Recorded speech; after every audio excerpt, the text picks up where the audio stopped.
What's going on, guys? It's Jimmy here. Welcome to our daily show where we discuss the fourth stimulus package update, daily news, pretty much everything going on here in our country, in Washington, D.C., money, investing, the stock market, and everything you need to know about on a daily basis. If you're new to the channel, make sure to subscribe down below. It's completely free to do so you don't miss out on new videos that come out here on our channel every day at 10 a.m., 3 p.m., and 8 p.m. Eastern Standard Time.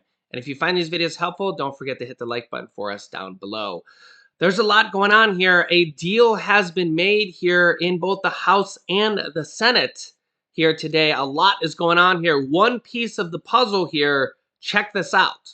Some breaking news in this hour. The House Appropriations Committee chairwoman saying an agreement has been reached on a continuing resolution to fund the United States government. So I don't know if this is just an agreement in the House or something that we can anticipate will actually be passed by the Senate as well. What's the deal?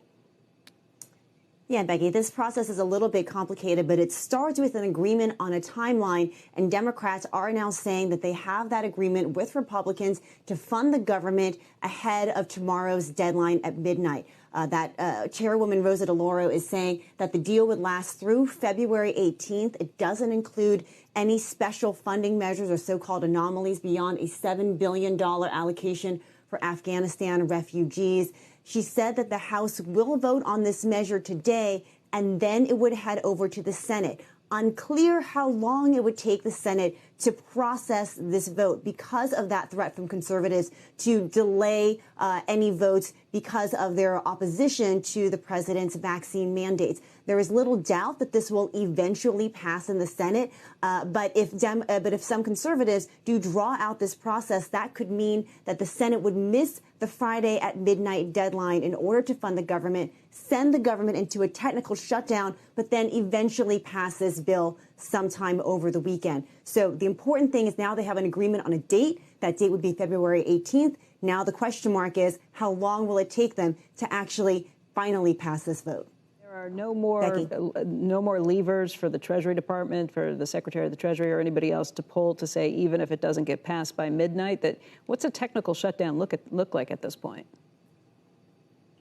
Yeah, a technical shutdown would be one that just lasts for a few hours. You know, when we think about government shutdowns in the past, that means people don't get paid, they can't show up to work, critical missions perhaps aren't underway. In this case, when the government is only shut down for a few hours, you know, there's very little real world impact. So that actually creates an opening for some conservatives to say, hey, we just want to take the full time to debate some of these really important measures like a vaccine mandate, excuse me, in order to draw attention to these issues when there's very little real world pain to be had if they do so. Meanwhile, this news, at least partially a part of this news, has sent the stock market surging upwards. The Dow Jones index up about 600 points here today, intraday. As this is good news, it will prevent a government shutdown if they get it done in time. As you heard the announcer there say that we actually might see a government shutdown because it might be too little too late. They might not have time to get it done, and we still might see a government shutdown. But meanwhile, the Dow Jones index, the stock market index, is up 600 points here today. Here is Senate Majority Leader Chuck Schumer on the floor of the Senate today. Madam President, I begin this morning with some good news. I'm happy to say that last night I reached an agreement with Leader McConnell, the Speaker, and the Chair of the House Appropriations Committee and the Senate Appropriations Committee on a continuing resolution that will keep the federal government funded through mid-February of next year. This is a good compromise that allows an appropriate amount of time for both parties in both chambers to finish negotiations on appropriations. As I said, this is a good compromise that allows an appropriate amount of time for both parties in both chambers to finish negotiations on appropriations. This morning, the House will start the process to take up this government funding measure, and we hope they can have it passed through their chamber by the end of today. Unfortunately, it seems Republican dysfunction could be a roadblock to averting an unnecessary and dangerous government shutdown. Democrats and most Republicans, including the Republican leader, have said they don't want to see a Republican shutdown. We hope cooler heads will prevail. But just as we saw with the NDAA, a few individual Republican senators appeared determined to derail this important legislation because of their opposition to the president's life-saving vaccine guidelines critical to healing our country in the middle of a pandemic. Let's be clear, if there is a shutdown, it will be a Republican anti-vaccine shutdown. Democrats want to get the government funded as soon as possible. It was not easy to reach this deal. It took a while to get Republican leadership on board, but I'm glad that we've gotten it done. I thank my colleagues on the other side of the aisle for working with us to find a path forward. Now all that's left are a few lone holdouts raising objections that are doomed to fail and which can be debated elsewhere. There's no reason we should have a Republican shutdown. I have worked with the Republican leader on an agreement that will avoid one. Now, again, I hope cooler heads will prevail on the other side so we can keep the government funded before tomorrow's deadline. Now on the NDAA. Once again, Madam President, Republican dysfunction, that seems to be what's going on the other chamber. Not by all Republican members, but by some who seem to run the show. Republican dysfunction has sadly, the Republican show that is, Republican dysfunction has sadly caused immense damage on another routine, important, and largely bipartisan priority, the NDAA. Democrats have been working in good faith with the other side for weeks, since before the Thanksgiving holiday, to secure an agreement to approve our annual defense bill. Last night, because of the objections of one Republican, the NDAA has once again been prevented from moving forward. As I said last night, the amendment pushed by my colleague would certainly raise a blue slip objection in the House and thus kill the entire NDAA. Now, the senator from Florida says there are no blue slip issues, but this isn't a matter of opinion. The authority here rests with the Ways and Means Committee in the House, and they have stated unequivocally that his proposal would raise blue slip issues. There is no objection to the substance of the amendment presented by the senior senator from Florida. But it simply would violate the provision in our Constitution that requires revenue measures to originate in the House. Other members had amendments with similar issues, but they worked with the Ways and Means Committee in the House to resolve them because they are the arbiter. Senator Rubio has not done the same. It's unfortunate that this misguided demand of a single Republican senator is preventing this important legislation to support our national security from moving in the Senate, particularly in light of the fact that so many amendments were allowed to be offered by Senator Reid and Senator Inhofe. Okay, so we got multiple different things here that Congress is working through, as you guys know here. So number one, we'll talk about that last thing he was talking about, the NDAA, which is the National Defense Authorization Act. More and more people are growing very concerned about this. This is to fund our military, okay? They just voted on this bill a few days ago, and it failed. All the Republicans in the Senate, except for one, voted against this to not fund our military, okay?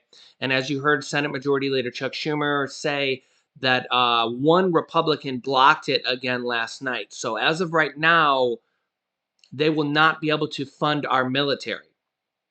It's called the NDAA, National Defense Authorization Act. So they need to get that done this month or else they won't be able to fund our military. A lot of people are growing more and more concerned about that as well.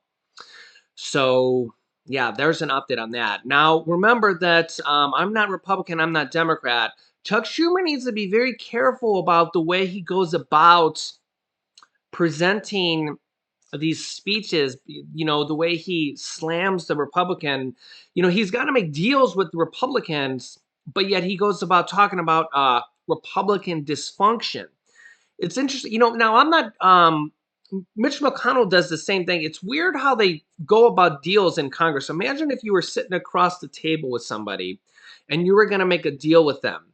And then right after you leave a meeting, you go and make a press conference and you talk about how dysfunctional they are. That's how Congress works. That's how Congress works. Mitch McConnell does it, and Chuck Schumer. Republicans. That's how Democrats and Republicans work. Can you imagine doing that?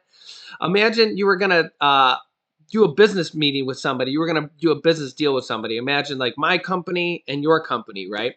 And then right after we have a meeting, I go into a press conference and say your company is dysfunctional, but we're trying to make a deal. Like, can you imagine making a deal with me? That's how Republicans and Democrats work together, and they have done it for years. It's completely insane. Would I want to make a deal with somebody who calls me dysfunctional? I would never want to work with that person ever again. And if someone came to me and said, "You just called me dysfunctional yesterday," I'd be like, "You want my vote? You just called me dysfunctional." I, I I don't know. It's just it's insane how that is a working environment. But nonetheless, that's U.S. politics 101. So the other thing is here, they have a deal. They have reached an agreement. Yeah, as you can see here, Congress strikes deal to avoid government shutdown 1 day before the deadline. But roadblocks remain. Senate Minority Leader Mitch McConnell says, quote, "We're not going to shut the government down. That makes no sense for anyone. Almost no one on either side thinks that's a good idea. Nonetheless, we're 1 day here before a government shutdown, and it's likely we're going to see a government shutdown anyways because there's just not enough time to do it. And if any senators actually prolong this process and go into debate, we're going to see a shutdown at least temporarily." There's also a lot of concern from some Republican senators over these vaccine mandates, and they could delay it over that. There's some Republicans that are probably going to vote no over these vaccine mandates. But remember, they only need 10 Republicans to vote yes on this to do this. Okay. It's just leave it up to Congress to literally do it up until the last day. So late that we could see a actual government shutdown. Now, if they do this on the debt limit and we actually have a debt limit default, a U.S. government default, and the government actually defaults, remember, there's no going back on that. If the government actually defaults, that is not what we want to happen. You can't actually have the government go into default and say, oops, it was only for a few hours. It was only for a day. Oops. Yeah. So dysfunction 101 is kind of our U.S. government here. Let me know your thoughts here. So I guess we're kind of off to the races here. Remember, they're working on multiple different things here. They're working on the government shutdown, which really they're just going to kick the can down the road yet again, apparently till mid-February. Then they have the National Defense Authorization Act, where they have to fund the military, or else our military won't be funded. A lot of protests back and forth on that. We also have the debt limit, which is less than 2 weeks away. The estimated date on that is December 15th. So we're, 13 days away on that. Remember, they have to do that before December 15th. Again, Congress, you can't wait until the 15th to do that, like they did with the debt, or like they did with government shutdown here. And then they have the stimulus package as well. That remember, not any Republicans are going to vote for that. That's only Democrats as well. And Democrats are working on that as well at the same time. Also, I have another stimulus program here where residents will be getting a $300 debit card. RU1 here, you can see here from yahoo.com here, a $300 debit card going out to one city here. Remember, as we cover new stimulus programs here, almost on a daily basis now, we have stimulus programs going out to states, cities, and counties to different areas. Yeah, so this is just kind of my daily stimulus update here. More and more areas are sending out stimulus to different areas. So This one is Revive Santa Ana, the city of Santa Ana, California, a stimulus program instituted for low-income residents in Southern California. The city of Santa Ana will distribute $300 prepaid Visa debit cards, basically stimulus checks, but on a Visa debit card, to roughly 20,000 families in time to help them celebrate the holidays. Wow, so that's pretty awesome. So this is yeah, the city of Santa Ana, they're using their stimulus funds from the third stimulus check package, that $350 billion. So again, we're just seeing almost on a daily basis more and more cities, states, and counties start to send out stimulus money. Um, yeah, $300 prepaid Visa debit cards. It's interesting that they're doing Visa debit cards instead of stimulus checks. But hey, guess you just take it to Walmart and use it like a credit card. So yeah, $300 stimulus Visa debit cards to the city of Santa Ana, California, in time to help them celebrate the holidays. It's pretty awesome, to be honest. We want to see more and more cities continue to do this. More than $6 million will go out, part of a larger initiative that seeks to distribute $160 million to Santa Ana families in need. The funding comes from the American Rescue Act, which was the third stimulus check package. The card works anywhere Visa is accepted and will be hand delivered beginning December 4th, which is in 2 more days. Residents in rental units with a poverty rate over the median of 42% will qualify. Santa Ana Mayor Vincent Sarmiento is urging residents to use their debit cards locally, if possible, to support business owners in the region. Yeah, that's pretty awesome. Will you receive the Golden State stimulus? Yeah, that's the California state stimulus checks that are going out. And there's another wave of them going out Monday, November 29th. And then some California residents won't even receive them until January 11th, as there's literally still going out here on a weekly basis. So, yeah. So yeah, the state of California is still sending out millions of checks on a weekly basis, 27 million in total, $600 stimulus checks, and $500 extra if you have children, for a total of $1,100. The state of Maine is sending out $285 stimulus checks. Both of those are for people making under $75,000. And the state of Illinois is considering right now actually a Republican proposal, $200 checks for individuals, $400 checks for joint filing tax return couples. So $400 checks for married filing jointly or joint filing tax returns. So 3 different states right now with stimulus checks. So yeah, and we've had other states that have done it previously here. Multiple different cities doing this as well. I just had a video with $500 stimulus checks for multiple different cities here. I'll link you to here in a moment. We got a lot of different programs like this going on: mortgage assistance, rental assistance, utility assistance, homeowners assistance. Yeah, I have links down below in the description of this video. I'll link you to some videos here in a moment. We have this next stimulus package coming out that's going to have multiple different type of programs like this, including $25 billion more of $25 billion more of rent assistance, and who knows what else in there, as well as a 1-year extension of the child tax credits if they can pass it. Remember that last payment is going to be on December 15th.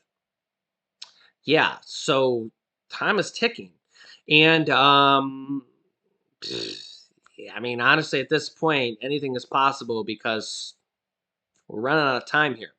We're running out of time. They've confirmed there's going to be another stimulus package after this, and there's all these other programs. There's going to be student loan forgiveness. They've already done over $11 billion of student loan forgiveness. We could see other types of forgiveness in the future here: credit card forgiveness, medical forgiveness, tax forgiveness, and I'll keep you up to date on all these things here on the channel. So make sure to subscribe down below. It's completely free to do so. And click the bell icon to all notifications so you don't miss out on new videos, which come out here every day on our channel at 10 a.m., 3 p.m., and 8 p.m. Eastern Standard Time. Don't miss out on any new videos. You can click here to watch my newest video next. This top video is the other cities that just announced $500 stimulus checks in their cities. And this bottom video is about rent assistance. You can apply for up to 12 months of rent assistance from the third stimulus check package. So click on one of those videos next. Thanks, guys, and I will see you in the next video.